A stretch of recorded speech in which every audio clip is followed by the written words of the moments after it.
বাংলাদেশ সারা বিশ্বে ছড়ানো আপনারা কিন্তু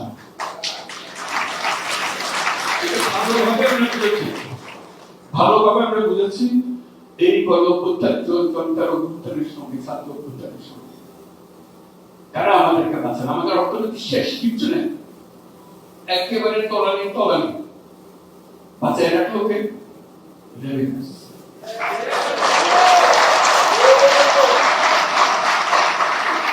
রেমিটেন্স এই বাংলার নতুন বাংলাদেশের জন্ম দিয়েছে।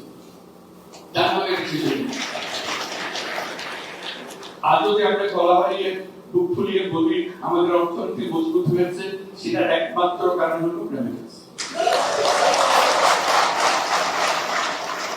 কাজে আপনাদের আমাদের এই দূরত্ব নাই আসলে। আমরা এটা ভাবতে হবে, আমরা ওই যে বঙ্গোপসাগর বললো বাংলাদেশের অংশ, আপনারাও বাংলাদেশের অংশ। এবার আজকে আমরা বলতেছি আমাদের ভোটের অধিকার দিচ্ছেন, আমাদের তারার অধিকার কেন দিচ্ছেন না, এগুলো ফয়সালা হবে, একটা হয়ে যাবে, এগুলো কোনো বিষয় না। একবার নিজের মধ্যে আসলে শুরু হলো, আগে তো ভোটাধিকারই ছিল